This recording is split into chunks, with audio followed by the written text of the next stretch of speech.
Bonjour. Dans cette 13e capsule, je vais vous proposer vraiment en petit cadeau de fin de confinement un petit exercice et une capsule un peu plus longue qui va durer 4-5 minutes car je vais vous expliquer vraiment un exercice qui est très chouette à faire, qui peut se faire seul sans avoir son partenaire en face et qui va vous permettre de pointer l'origine de votre blessure ou du déclenchement quand il y a quelque chose qui vous frustre dans la relation, par exemple. Ça peut être aussi pour une appréciation, ça peut se faire vraiment pour tout. Et parce que même si c'est la fin du confinement, ici au Québec, c'est depuis le début de la semaine, il y a beaucoup de changements d'habitude, il y a beaucoup d'angoisse liées au retour à la vie entre guillemets normale.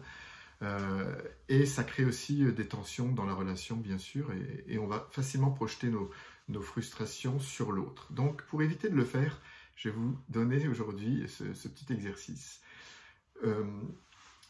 Deux petits conseils. Ça sera donc ce monologue, il peut se faire soit à voix haute, soit à voix basse. Et surtout aussi, prenez soin de ne dire le mot « tu », c'est-à-dire d'aller parler de l'autre qu'une seule fois, seulement pour dire le fait qui vous a déclenché. Alors, vous allez recevoir, bien sûr, en même temps que je fais cette vidéo, vous aurez une pièce jointe où vous aurez plus de détails, mais je vais déjà vous donner un peu l'essence de cet exercice.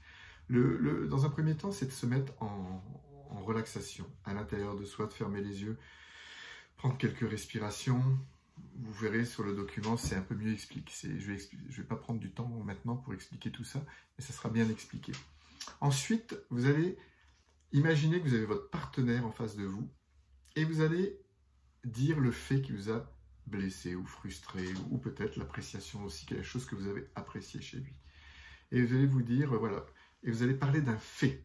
Ça, c'est vraiment important. On en a parlé la dernière fois. Un fait, donc, c'est quelque chose de précis. Par exemple, c'est « je me suis senti frustré quand tu as laissé l'éponge » ou quand j'ai vu l'éponge dans l'évier après avoir fait la vaisselle.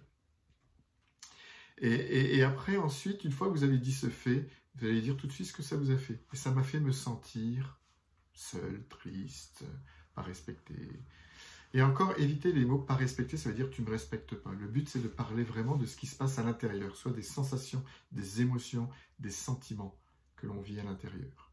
Une fois que j'ai nommé ce que je ressentais, on peut aller un peu plus loin. Et vous aurez une feuille pour vous aider. C'est-à-dire, ensuite, c'est ce qui m'a blessé. Ce qui m'a blessé quand tu as fait ça. Et ce qui m'a fait le plus mal. Et alors, l'histoire que je me suis racontée sur toi à ce moment-là. Et cette histoire, elle est importante. Et elle est importante aussi que vous puissiez ne pas trop l'édulcorer. L'histoire qui vient, en général, elle vient du Brutus. Et c'est une phrase du style « oui, comme d'habitude, t'en as rien à faire de moi » ou « quoi que je fasse, de toute façon, c'est jamais assez », etc., etc. Donc, c'est vraiment important de laisser l'histoire que vous vous racontez émerger. Et une fois que l'histoire, elle a émergé, laissez-vous venir cette phrase. Est-ce que ces sentiments-là ou est-ce que cette phrase-là me rappelle de mon enfance ? Et cette dernière phrase, vous verrez qu'elle touche du doigt l'origine de la blessure. Parce qu'en effet, 90% de notre réaction vient du fait que nous rejouons nos blessures d'enfance. 10% vient du fait de ce que l'autre nous a dit. Ok ?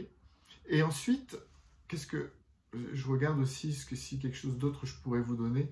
Pas la peine d'aller plus loin seul. Si vous voulez aller plus loin, je vous ai tout mis sur le petit fichier, mais je vous invite de le faire avec un expert de la relation. Et même de le faire avec son partenaire, on risque de tomber du petit pont s'il y a la moindre critique, la moindre interprétation qui vient s'immiscer. Donc, ce dialogue peut se faire à deux, mais ça demande vraiment beaucoup de sécurité dans la relation pour pouvoir parler des frustrations. Par contre, pour pouvoir parler des appréciations, je vous invite à le faire autant que vous voulez, puis de voir aussi pourquoi c'est si important d'apprécier telle chose chez votre partenaire. Voilà. Moi, quand je pratique cet exercice, quand je le fais tout seul, parce que ma partenaire n'est pas toujours disponible, je sens que la souffrance, elle s'éloigne. Je ne vois plus l'autre comme un ennemi ou quelqu'un de malfaisant, mais comme quelqu'un qui est aussi vulnérable que moi, qui a la même blessure et avec qui je vais être plutôt en lien, avec qui je vais être partenaire plutôt qu'adversaire. Voilà.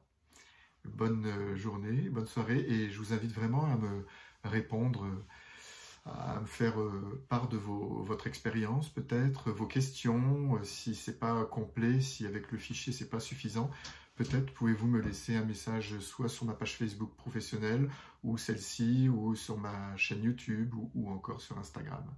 Voilà, à bientôt.